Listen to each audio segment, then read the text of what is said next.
Let's introduce everyone, Debbie. Lynell Seabold, she is the executive director of the museum. She is everything to everybody. Lora Stocker, Lora. Hi. Now, Lora is a member of the board of directors of the museum, and she is kind of in charge of social media, and she's very talented at that. And the other lady is my daughter, Ava Melissa. I know. I want to come and see the house and to eat the food and the whole bit. Yeah. I remember when we were talking about that, you told me that you wanted to eat like the locals do. Oh, yeah. Yeah, I mean, I know the food is great down there because I've traveled down there before, and but just to come and live like your experience, it will be special when it happens. I mean, now I live in Italy, but I come to the States often, so we'll just figure out when the right time is. Well, Ava can certainly take you on the Ava Gardner road of where she hung out and where she lived, where she was born. Ava is an expert on all of the area of Johnston County that Ava Gardner was a part of. So that would be an awesome trip. Yeah. Well, we'll make it happen. I know it's been a challenging last few years, but you certainly have had an interesting road to embark on. It is my understanding that you and your family have moved to Italy and now reside on your husband's family estate. And I wanted you to tell us and tell the viewers about your life in Italy. First of all, hi everybody. I'm honored to be here, and I'm really excited to talk for a few minutes about. Do we say Ava or Ava? Because in Spain we say Ava. Yeah. Let's go with Ava. Okay. All right. So yes, I moved to Italy permanently in 2020, the end of 2020. It was during the pandemic, but we had made plans to move here the year before the pandemic. So everything was in place. And I got COVID in March of 2020. So I had a lot of time to pack up my house because we were on lockdown in New York City, which is where I moved to raise my kids. And I just felt like, given this opportunity and at my age, it was a nice idea to try to, have another exciting part of a journey in my life. And I very much love Europe. I've worked here often, and I very much enjoy myself when I come here. I've been coming to Europe since I'm 15 years old. On my own was my first time. And after filming Arde Madrid in Madrid, I thought to myself, I can like work anywhere in the world. I can manage to learn a new language. I did it in 6 months, learned Castilian Spanish. And I just find that, that in life you have to take chances. We'll get back to how I feel similar to Ava in that sense. But I moved to Tuscany because my father-in-law passed away in a motorcycle accident, and my husband's mother said, "Gabriele, would you like to take my house?" And we just thought one kid was going into high school, one kid was going into university. And even though they were New York City girls, I thought to myself, you know what? I want to give them something they'll never forget. They're going to thank me later on, even though they're like city girls. And Florence, Italy is international, but it's kind of a more small town, thinking very much laid back. I thought, I'm going to do this. So we just put the plans into motion, and I moved my life. I took a chance on love. I don't have any property or anything in the United States anymore. I'm a resident in Italy. And I wanted to just have a new journey for many reasons. I moved to Italy knowing that my life would be very different. And one of the greatest roles that I've ever played was to portray Ava Gardner. I've never been an actress that wanted to portray a famous movie star. Ava Gardner has some very big shoes to fill, and she is absolutely one of my favorites of all time from her era. And to begin with, my mother had me at 15 years old. We lived in Queens, New York, and we lived with my grandmother, who looks like Ava Gardner, actually. And the same beautiful hair, wavy, beautiful, just great skin, a great style. And my mother, because she was 15, she couldn't cook and she still wanted to go out and like run around with her friends. So she left me with my grandmother all the time. My grandmother had a black and white television in the living room, in one of those beautiful old fashioned, furniture boxes. They look like pieces of art. The televisions back then had like, four channels. And one of them, was to watch black and white movies. So I would see Betty Davis, Marlene Dietrich, Ava Gardner, this one, that one. And I really enjoyed watching the women because the leading ladies back then, they wrote them, they were very sexy, they were very stylish, they were elegant, or they were raw. They had, they smoked, and I thought it was kind of cool looking, which led to me being a smoker. Thank you very much, Grandma. But I really enjoyed film noir. I would watch films from the 1930s, 40s, 50s with my grandmother. Cut to 60s and 70s as, years rolled by. But, Ava Gardner stood out to me, especially because I remember we watched two films I remember watching with my grandmother, which was The Killers, and I watched Mogambo. And and also The Barefoot Contessa, actually. And I just remember, especially The Barefoot Contessa, there was a certain freedom, rawness, completely uninhibited energy that, first of all, Ava had a sense of humor. Her delivery was just from the gut, from the heart. There was always a comeback, and it was a little bit kind of like a bit of my own character. I noticed that when I was younger. I didn't think I was like Ava Gardner in any way. I didn't look like her. I don't sound like her. I'm not from the same place as her. But we both come from humble backgrounds. We both come from families that loved us. And we also both came from a reality of where I grew up in New York City, and my mother was a hippie, and I didn't know, I didn't think about racism. And one of the most incredible things to me about Ava Gardner is that coming up in the Jim Crow South, that she had her best friend, Miss Jordan, and they were best friends. They lived together and traveled together for so many years. That friendship and the fact that her, and even Frank Sinatra, who like, pushed for the civil rights movement, it made me really proud because that's how I was raised. And I just love that she was an advocate for humanity and fairness and friendship and cooking and doing normal stuff, like just being a normal gal, making dinner, going to the grocery store. She would wear like, a simple cotton top. I felt like we kind of dressed similar, like, with a waist, and a simple skirt, a simple shoe. So I kind of had this sort of fascination for her in particular, because I didn't relate to Marlene Dietrich whatsoever. I mean, she was beautiful and dramatic, but it was kind of campy for me. So anyway, I felt like I related to her character when I just as a young girl, not even a teenager. I was literally like probably like maybe 9 or 10. She stood out in my mind. And then later on in life, I started looking at different biographies of people, and I don't know if I bought it or if it was passed on to me. It was so long ago, I can't remember. But her biography came into my hands, and her life was fascinating because I think at the time that it did come into my hands, I had already left New York and moved to Los Angeles in pursuit of an acting career.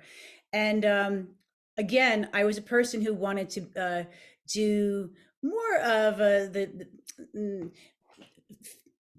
60s and 70s movies that were more kind of what I grew up on, that I related to as I got older, like Fellini, Pasolini, Truffaut, like, the French and Italian, it was called the New Wave cinema, basically. And it was, black and white, but it was just a little bit more of the era that, I was growing up in the 60s and 70s.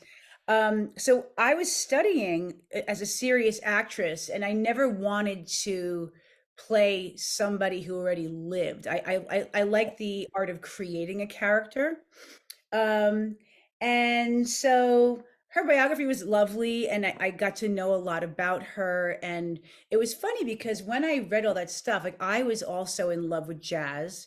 I mean, then I understood that she married Artie Shaw. My grandmother was a dancer and into jazz and swing and Bing Crosby and all of the dance musicals and stuff. And I just felt like there was something about the way my attitude in life of being a survivor, pursuing my dream in a way that felt fresh and intellectual, not in a pretentious sense, but in a sense that I had studied, and I kind of moved towards characters in a very organic way. I would audition for things that felt like right for me. And I lived in Hollywood in a time where old Hollywood actually existed. My friend, may he rest in peace, Seymour Cassell, he worked a lot with Cassavetes.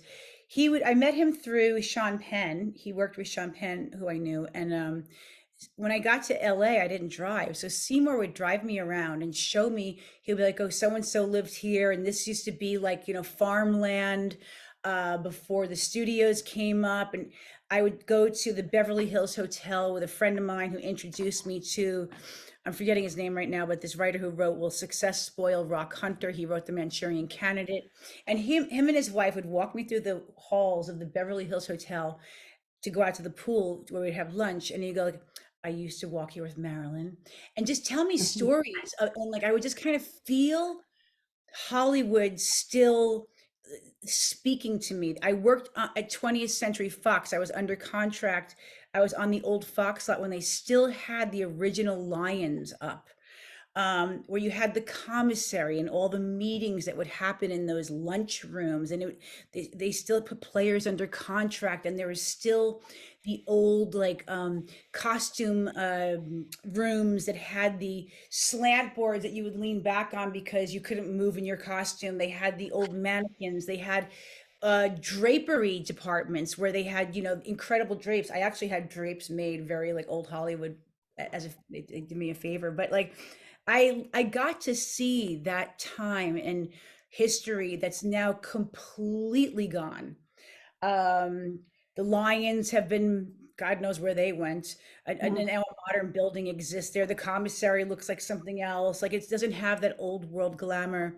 But there was a period where it just completely fascinated me because it was showing me the people that made my television come alive and the cinema come alive.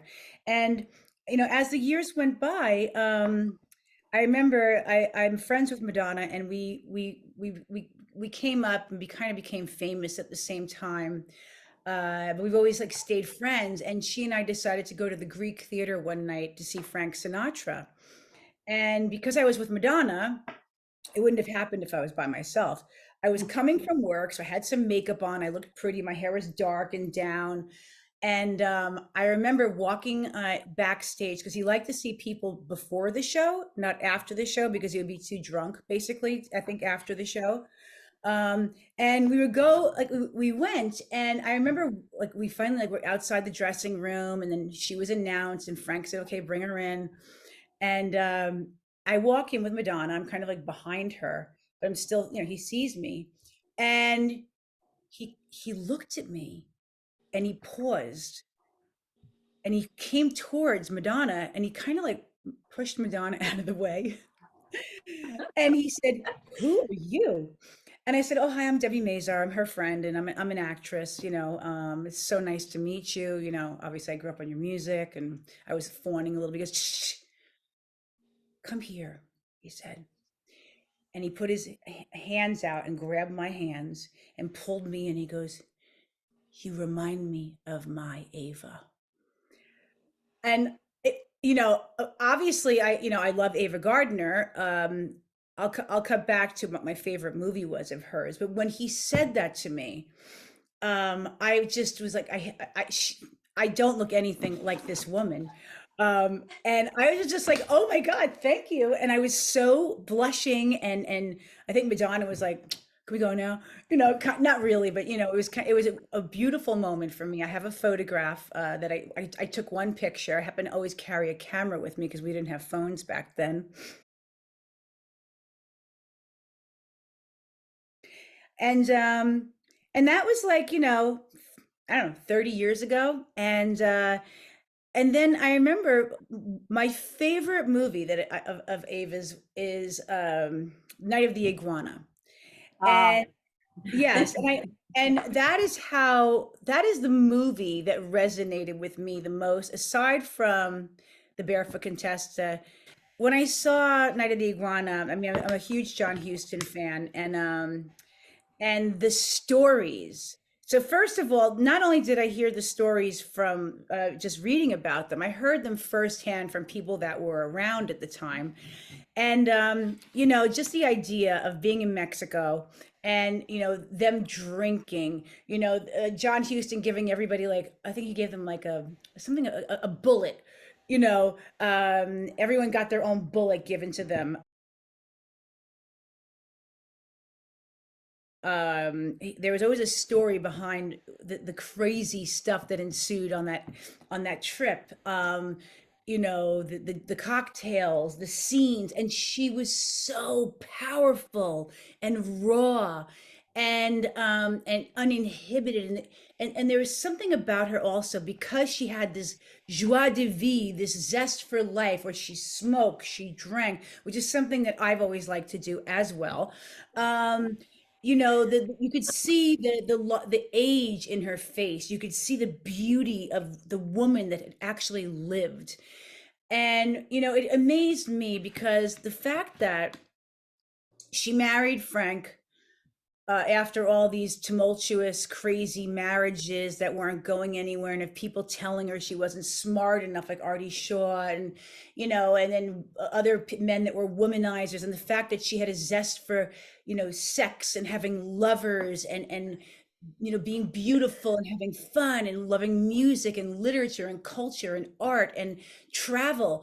Those are all the things that I loved. And then by the time that she got to Spain and she was with Frank, and the whole idea that she, just was like, I can't take Hollywood anymore. I can't take the rat race, and the fact that my life isn't real, and I'm being followed and pursued and watched, and I just want to live my life and have fun.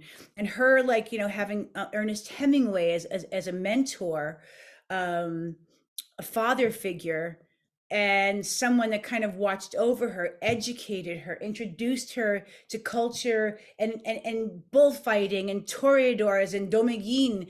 I also had a thing for Latin men. I mean, I married an Italian, but I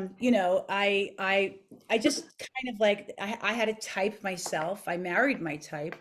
And I too, like, got really sick of the Hollywood system. And I left LA, where I had moved, to come back to New York, which is my roots. New York, it wasn't the same New York that I had thought I was moving back to in terms of home and culture. New York always has, of course, culture and stuff, but it was going through a moment. And I just thought, you know what? I want to move to Europe too, and I want to, escape the Hollywood system, the speculation. I don't want to be part of this machine anymore, because there's so much to see. There's so much to enjoy in terms of culture and history, and people dancing and speaking other languages and other cuisines, and so I kind of feel like our paths were very similar in the sense of leaving home at an early age, free, good people in general, getting to a town like Los Angeles, which is kind of like super fun. It was very glamorous at her time and my time. and probably even now, but it's just not something that is my taste anymore. And having done the work, worked really hard, and then trying to keep on living your life, having a new experience. Like she went from Madrid to London. She was always, kind of changing stuff up. So when I got the opportunity to play her, it was crazy because I was at a party in Manhattan, and a friend of mine from Spain said, Debi, it was Rosie de Palma. And she said, Debi, my friend Paco Leon, he has this project, and, he wants you to play Ava Gardner. And I went like, huh, what? Yes, he's doing a film, and he's going to a show. I didn't know if it was a movie or a TV show. He wants you for Ava Gardner. And I was like, that's nice, great. That's really great. She goes, I tell him to call you. And so I live the Hollywood life. No one ever calls you. It's not like we're gonna have lunch. People tell you stuff at parties all the time with a cocktail in their hand, and you're like, yeah, okay, thanks, great. They rarely come to fruition. Well, about a week later, my phone rings, and it's the producer of the film, of the TV series, Arde Madrid, and he said, I need to set up a conference call with you and Paco Leon. He speaks no English. And my Spanish, because I grew up in New York, I speak with a Cuban, Puerto Rican, or Dominican accent, because I grew up around the Caribbean people in New York. So I speak Spanglish for the most part, bad. And for some reason, Paco and I managed to have this entire conversation with the help of his producer, who is bilingual, of course. But I remember, like, I had like this big hairpiece on and a big sweater. I ripped my sweater off. I ripped my wig off. My hair was up to here, kind of like Ava's. And and he loved my sense of comedy. I then had to do an actual taped audition where I had to do all these scenes where kind of like things that are from the TV show, sitting on the toilet in a slip, half naked, speaking in Spanish, talking about life and my soul. And I feel like they really wrote her beautifully because she was really full of soul and spirit. Anyway, I did this audition, and they said, great, you've got the role, but you have to go to school to learn how to speak with a Castilian accent. I have a little bit of a lisp anyway. So the habitación, like that whole thing worked out for me. And I got to Madrid, and the United States ambassador to Madrid from the United States was James Costas, openly gay couple, him and his husband, Michael Smith, who's an interior decorator. He did the White House for Obama. And I had mutual friends, and they heard I was playing Ava Gardner, and they said, you've got to come to our apartment because we have done our Madrid apartment to look like a replica of Ava Gardner's Madrid apartment, like one of our rooms. And we've kind of like, she inspired us. So I did a photo shoot for Spanish Vogue there. I had, drinks there, and I just started inhabiting Ava Gardner at that point. I was shooting at a time where the weather was cooler, so I couldn't go to Las Ventas, which is the bullfighting ring. But I went there. I shot in front of it. I've never seen a bullfight. I've been collecting bullfighting crap since I've been about, I don't know, 16, from flea markets. I just love the outfit. I love the Spanish guy. I love their bodies. I don't like the bull killing, obviously. It would just make me cry if I went. But I love the drama. I love flamenco. I love Spanish guitar. I love to dance. I've always been a salsera, which, I salsa dancer. So when I got to Madrid, little did I know that I fell in love with the country, and the country fell in love with me. And they were so proud of me, the Spanish people, to speak Spanish, play Ava Gardner, tell a story about the revolution, the demise of the Franco era, the power in which women went from being housewives that had to listen to their husband, where Ava Gardner was like, no, no, no, no, no, like, we're going to do things my way, like her way, basically. She lived her life in the way that she wanted to live her life, with like, she didn't think about it twice, in terms of what I understand. she became my hero. She became like my best friend when I was shooting. I didn't have to, I mean, I had read a few books. I was given many books. Like anyone that's ever written a book about Ava Gardner, when I started posting that I was playing this role, started sending me their beautiful books, which I'm sure they had to get clearance from you to a degree. There was one photo book that was just gorgeous. And But I wasn't trying to be her. I was trying to use her energy and the soul that I got from everything that I knew about her. And It was one of the most liberating roles I've ever played. I was terrified to portray her because to me, she was the most beautiful woman I've ever seen, more or less. I mean, one of the most beautiful. And she had a certain energy and sense of humor and quirkiness, and like she didn't give two shits. She would say how she felt, and she cursed and she knocked back a good whiskey, and she still kept herself together. She was kind. All of the people that have ever been interviewed about Ava have said the kindest, most fantastic words about her, aside from her beauty. Like, looks yeah, great, she was beautiful, but there is the soul. And I can see that by, I became friendly with Ava, her niece, and we had so many conversations where we just talked for hours. In fact, I was afraid to tell Ava about the picture, and I had wanted to tell you long before, but they were worried because I don't know if they had proper clearance or if there were things that might have been legally. Like, I don't get into all that. That's not my job. So I thought, well, if I don't ask, then I can't get in trouble. So one day, I was so proud of it. I just picked up the phone. I called Ava. I got, Ava here, and I got her email, and we talked about it. And I kind of felt her out in the first conversation just to see where she was at. And you're so easygoing, and I felt like you would be proud because it really isn't a show about Ava Gardner. It's a show about the women and the movement in Spain in 19 specifically 61. And there's a lot of comedy, there's a lot of beauty, and it doesn't make her look bad whatsoever. And like, I'm never going to sound like Ava. I tried my best to lose my New York accent and to make my Spanish, as best as I could, and just to embody her energy, her soul. And I have to tell you, and I know that this is just me, kind of, being in my own head, but I really felt that she watched over me. And I felt like Frank had given me his blessings like 30 years prior.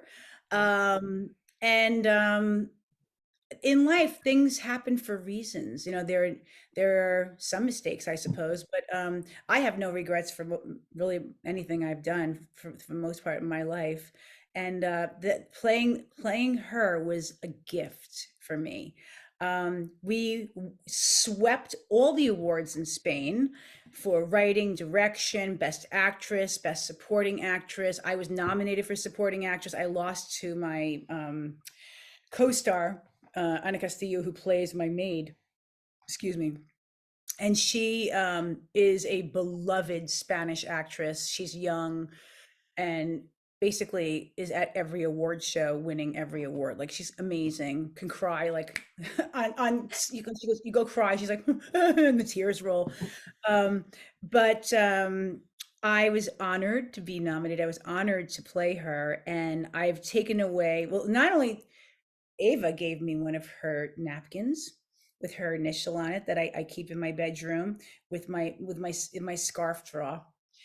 It's a very feminine draw with like beautiful silk things, and Ava's napkin is there, and she's just stayed with me, and I just feel like she was like my friend watching over me, not like some going like, you better get it right. Like, I feel like she knew because there are similarities. I don't think that again, we come from completely different places, but I was trying just to embody her energy, which was just magnificent, and it was one of the greatest experiences of my career.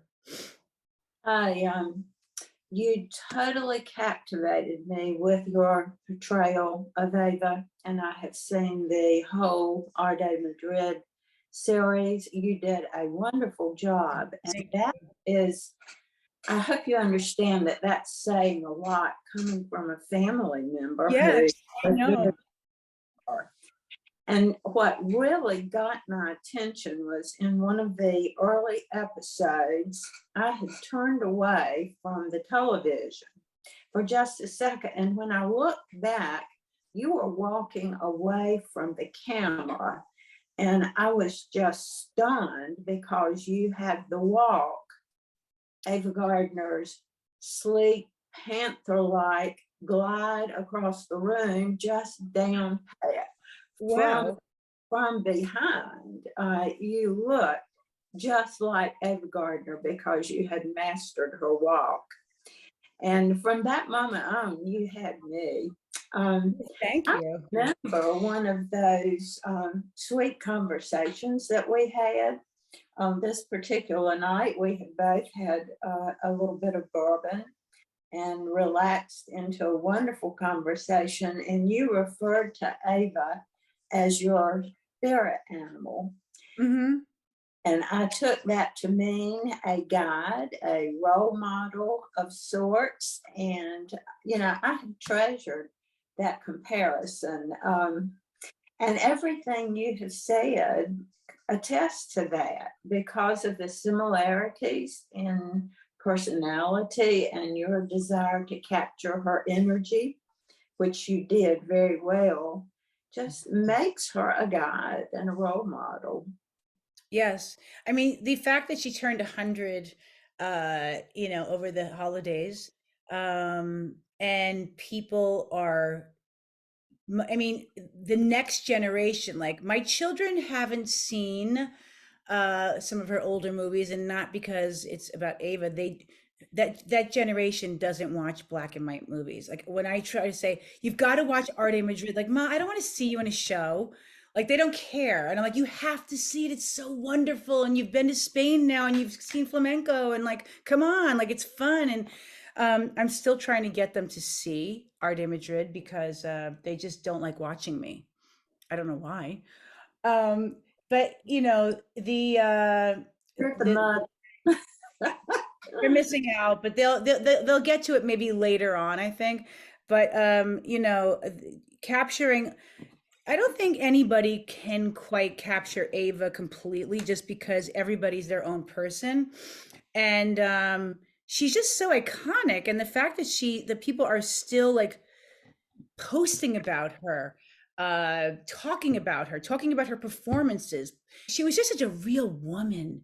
And I felt like that all those Hollywood stars back then, they became they had to put on like a different accent all the time, or like worry about their image through publicity through Willa Parsons or Hedda Hopper, or worrying about who they were having sex with or drinking or and I just love the fact that Ava kept her persona. She was a girl from the South, you know, she could drink hard, she could dance hard, she could love hard. Everything was like super emotional. And I felt like she kept that all the way through her whole life. And that's the kind of person that I want to be. That's the kind of person I want my children to be. I want them to have a sense of adventure. And I feel like she embodied that. And she took huge risks that most actresses, me, wouldn't take. Like leaving America when your career is at its peak is something that like most actresses wouldn't do. Like, oh no, I got to stay here. I got to take meetings. I got to do this, that, and I can't leave. Oh my God, what's going to do to my image? And she left.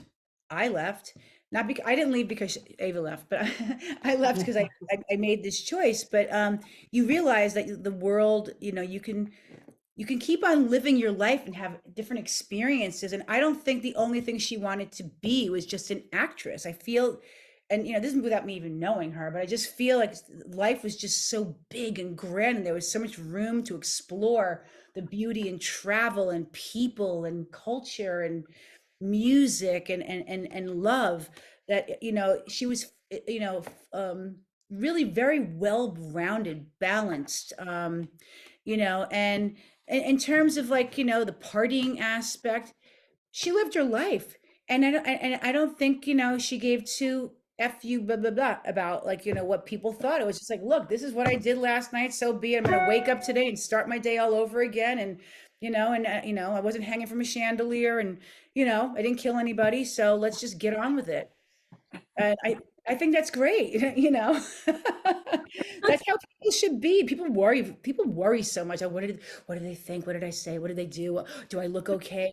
Is my outfit okay? Is it, I wore this already? Like to me, I- most of the publicity shots you see of her that are done by the studio, they're immaculate, they're beautiful, they're styled. But when you just see her as a real person, she's wearing like a button-down top, tucked into like a simple cotton skirt with a little belt, you know, like little jewelry, some glasses, some loafers, no shoes, you know, just easy going, not pretentious.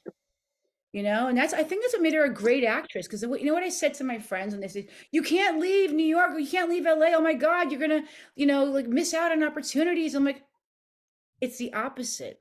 I said, what I'm going to do is I've actually played out all the things that I've taken from my life in New York, from the mafia, from the hippies, from California. Like I've put all those moments that I've experienced into a lot of my roles. And now, and I've had my children already, and I've already gotten married, and I've, you know, had tons of boyfriends in the past before I got married. Like now, like I kind of just I need my cup's kind of like, you know, I'm balanced. I have a family and I'm in love, but I need to fill the cup back up with experience. And I feel like Ava always was traveling and doing stuff that she was able to pull emotion, you know, from all of her experiences going to Cuba or wherever she went. She went everywhere. Italy. London. She was all over the world. And you know, and she associated with all types of intellectuals and politicians and dignitaries. And you know, as a famous person, you obviously meet a lot of people that most other people don't have a chance to meet. And it really does open up your world. It opens up the conversation. It opens up, you know, the things that you get to do, the way that you get to live. And I very much wanted that also for myself. So I feel like I'm kind of having a kind of a similar existence, you know, except I have like children, and you know, I'm sort of stuck now in Tuscany, but I'm bouncing around. Like I was just in Madrid a couple weeks ago. In fact, I think of her every time that I'm there. I walk around and I think about where was her apartment, and I know the neighborhood it was in. And I go to restaurants where she used to eat. In fact, when I was in Madrid, every single person that ever met her who's still alive would know that I was playing her, I guess through Spanish television or something, the press. And I was treated like a queen. There's a club called, it's a bar on Gran Via called Chicote. And she used to frequent it with Frank and friends, and, you know, crawl out of there at all hours of the night. And they have pictures of her there, and the booth that she sat with with Sinatra. They always put me at her booth. So I always felt like kind of like 6 degrees of separation. Like I just felt very, very close because I was given the gift of being served something that she liked to eat, or, you know, here's a cocktail that she liked, or here's her booth, you know. So she's become very much part of my fabric in a way. Because again, like I was saying, I don't really feel like I connect to other actresses. People say, "Oh, you look so much like so and so. Oh, you should portray Hedy Lamarr or this one or that one." And I've never cared about that. I love the stories of old Hollywood, but Ava Gardner, she's the only one that really stuck with me because I don't know, she got under my skin.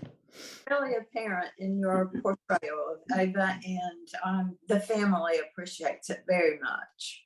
Oh, sure, please. I just can't wait to meet you all in person.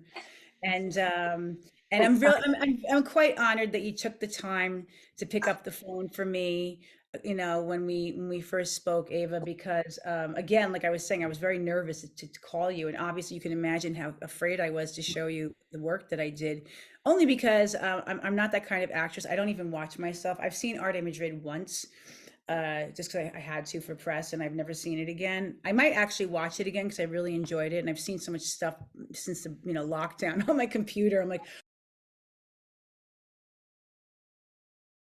It is very funny. I have watched the whole series, every episode, some more than once, and Really? it's Oh, great. very entertaining, very funny. You did a wonderful job portraying her. For American audiences, it may be a little bawdy and risque, but that was the world that Ava lived in. The culture in America and the culture in Spain is quite different in many respects. So, bravo, bravo. Thank you. Well, I feel like the world today, in terms of how what the content that we see on TV and in the movies, um, it's gone so far in the other direction that, I mean, Arde Madrid for people of age, I think would maybe go like, oh my God, but and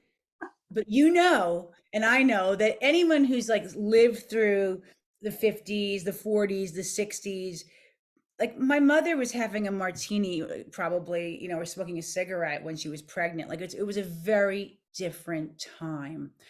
America was very different at that time, but Europe was like, you know, actually Spain was quite conservative in that period, and I think that's why when she got there, she was kind of the talk of the town because she was always out, and but the Spanish are alive and they're full of zest and dance and passion, and I think that she just kind of found her happy place. And actually for me, it's my happy place too, because I live in Italy and the Italians are a little more stiff unless you go like from Naples to Sicily.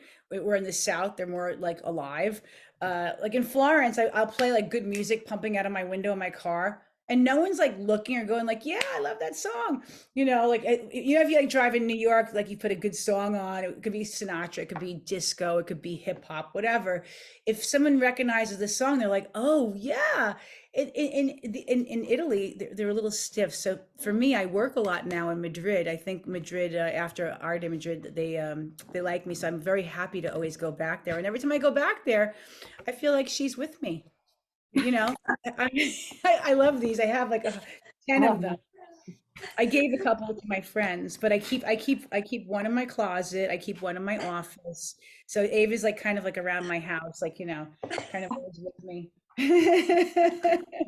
And I just love everything you said. I too grew up watching classic movies with my grandmother, and that was my entry point. And I just really value the thought and just the thoughtfulness that you put into playing Ava Gardner. I know that was a big undertaking for any star to do, or any actor to do. And the ways that you were mindful of not trying to be her, but channel her. And I think that's really impressive and very special to those of us who are, super fans. Kind of all of us in the orbit of the museum are super fans. And we, because we write about her and talk about her and share her story online and in the museum. And we all feel like we know her, even though some of us never had the chance to. So, and we have fans, little Ava fans all around our homes too, in our closets that pop out. I'm telling you, with lockdown, this came in handy. I was like, this is That's great. right. Because we had so much of what you said is really kind of gets to the heart of the things that we try to talk about at the museum. And when we try to help introduce Ava to younger fans, or kind of continue to show her relevance, even though she's just hit 100, we don't feel like she's 100.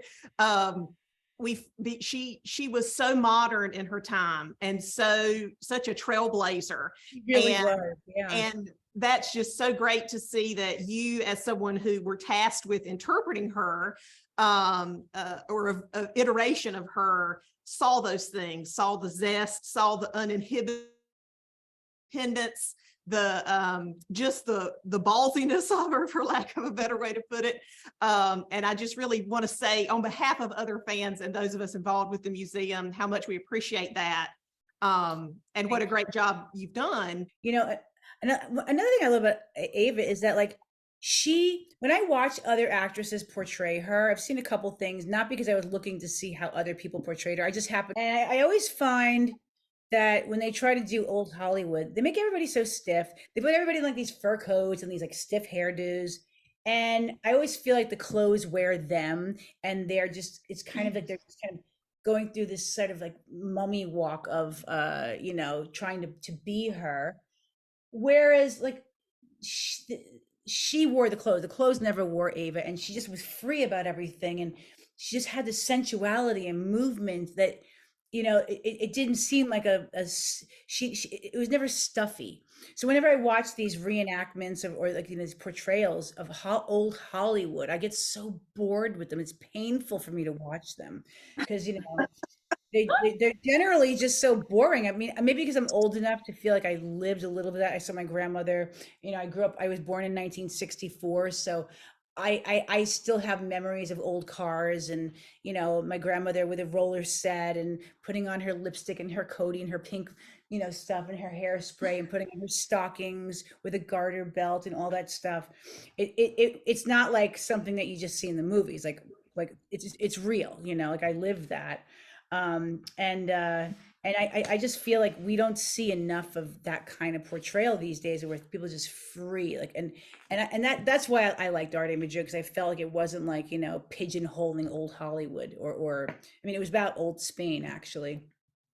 In the kind of 50s, 60s, that period was a time where the studios were changing, the structure of Hollywood was changing, and actors were more free. And you look at Ava's films in that period, The Angel Wore Red in particular, and that kind of thing, where her hair is much more natural. And all of her 60s films, there's a lot more freedom, and the characters have lived a life, the characters that she's portraying. And that's perfect that the show was set kind of at that same period of time where there was, social upheaval in the midst of this, dynamic person coming in and shaking things up.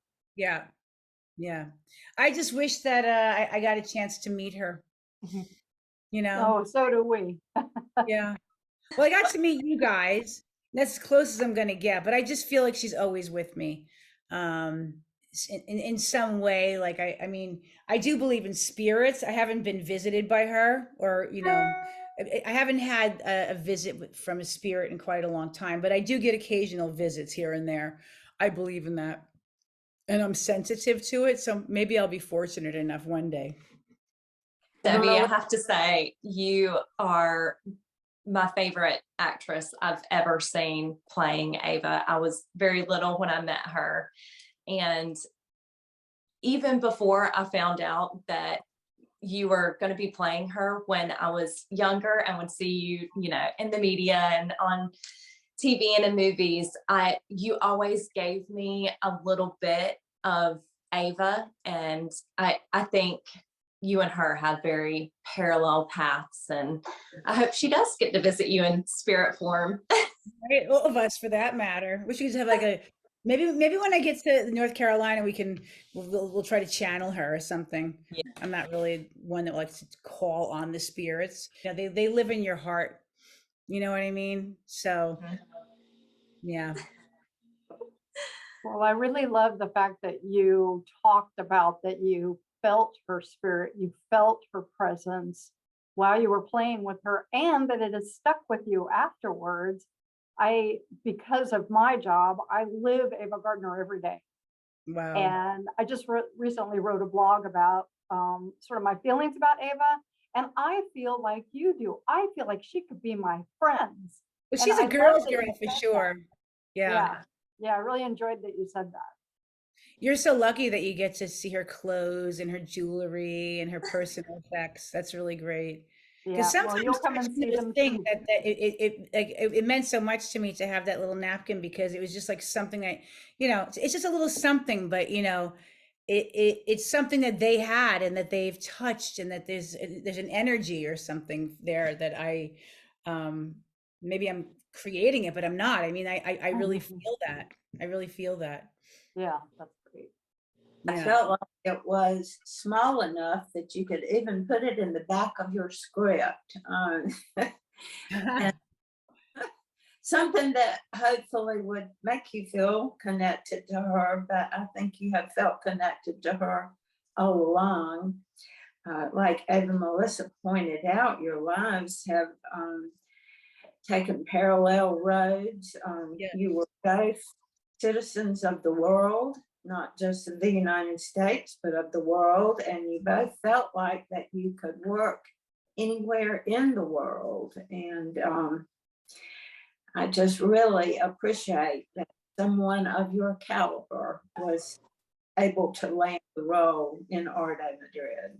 I'm blessed because, you know, I was surprised they knew who I was. I was surprised that they wanted me. And just the whole experience. It was like Madrid served Ava on a platter for me. Like they were just like, oh my God, like they loved her so much. Um, and her legacy lives on strong there. So just know that. She's celebrated in restaurants and, you know, clubs and bars and markets where she would grocery shop. You know, people, there's like little markets, like vegetable places and stuff where they like, oh no, she used to come here. And I'm like, what? So yeah, she's still, you know, very much alive in Madrid, and talked about. She left a lasting impression, um, as did she for me. And I just feel really blessed that I had that opportunity because I wouldn't play another living person, I don't think, again. It's such a responsibility. Uh, she's smiling at me. Huge responsibility. And you know, and there's a lot of people that could say a lot of things about it, you know, because she was a real person, you know, and she touched a lot of lives. She made an impression on many people, and especially also the gay community. Like, you know, she's a goddess. And you know, there's people that, I mean, it helped my relationships with certain people. I have to say thank you because you know, like I got like a new kind of cred by just being associated with her. It's very funny, but yeah. I you know, I'm not somebody who, you know, I read certain books. I loved especially my life with what's it called, My Life with G, the one that Living with Miss G? yes, Yes, written that by was Renee Jordan, such yeah. yes, that's such a beautiful book. I treasure that. And it was so funny. I went to go look for it. But when I unpacked all my books, I built a library, and my husband broke out his record collection that I hadn't seen the whole time we were married. And he took like 3 shelves this is his office at the level of where I could reach. And he put a lot of my books like up there. And I can't see, it's too dark and I can't reach them. And we didn't build a ladder. So I was looking for a few of my Ava Gardner books just to kind of like see if there's anything else that I forgot about that I wanted to talk about. The amount of art that I've gotten since I've done that show has been quite fantastic. I found in Madrid an original photo of the famous photo of her in the bubble bath. Oh, And yeah, an original, and that's in my bathroom. I had it framed, and it's in my bathroom that has the bathtub. I've had a fake Hola, the magazine Hola, covers. They did a fake mock-up of me where they did you know, a photo shoot of me wearing one of her iconic dresses, one shoulder dresses with a jewel. And they did something with the computer because like they like made me look a little bit more like her in the jaw. They sharpened my jaw. I have crooked lips. They fixed my crooked mouth. It's amazing what they can do. But no one looks like Ava Gardner. So, you know, what's going to happen for me? But like, they made me so beautiful. They would do my hair, you know, it was short and dark, and they would make it tousled. And it's funny because I have a lot of earrings that Ava Gardner has. We have similar taste in jewelry. And these are mine. They're real gold. And they're super light and fabulous. For the movie, they had this exact earring. I didn't have these at the time. They were like brass knobs. Like you would put it on my Oh, my ears are kind of hurting. There's a place called Cornejo, I think it's called. It's an old costume house in Madrid where Ava actually also went. And they custom made all of my dresses to look like things that she wore. It was so cool. I felt like a goddess. So I have to say thank you to, you guys, because, you are her family. But even though you're not in charge of, you're not responsible for me doing the role, but you're the family. So I'm just so glad she existed. Like, never say never. Like, if it ever came around again, I think that, for me, like, I might be aging out, even though I feel like, having lost some weight since I did Arde Madrid, I look a little bit more like the woman that I'm looking at right here. Mhm. However, her legacy is something that I wish that more young actresses would understand, because, she did it her way. Not to quote somebody else famous. Um, you know what I mean? Like, she just did what she wanted to do. She chose roles. She turned down other roles. She decided to do it her way. Like, after she went through the whole studio system where they groom you, and that didn't happen to me. By the time it got around to me, you had to groom yourself. Otherwise, that no one cares. But back in the day, they would, change your accent, fix your buck teeth, or, whatever, make you from blonde to a brunette or vice versa, teach you how to walk, have eloquence, shut up. But she never did. I mean, I think that she took all that with a grain of salt. It's like when you study acting, they say, okay, study, know how to act, know all the things that you studied and the things that you've worked on. Now throw it all out the window. Now you throw it out the window and you just act, and you use, it comes from within you. And I think that's what she did. And then she just was like, oh, I got this. I'm free now, and I'll do it my way. And by the time she did Night of the Iguana, I think that was, in my opinion, Ava Gardner at her finest. Imagine how much we appreciate you taking the time. And I know your time difference and all of that and being busy. So we really are very appreciative of Oh, you please. coming I've and been talking waiting to for us. this moment, and Happy New Year. Lots of love. And I will be in touch. I'll see you hopefully in 2023.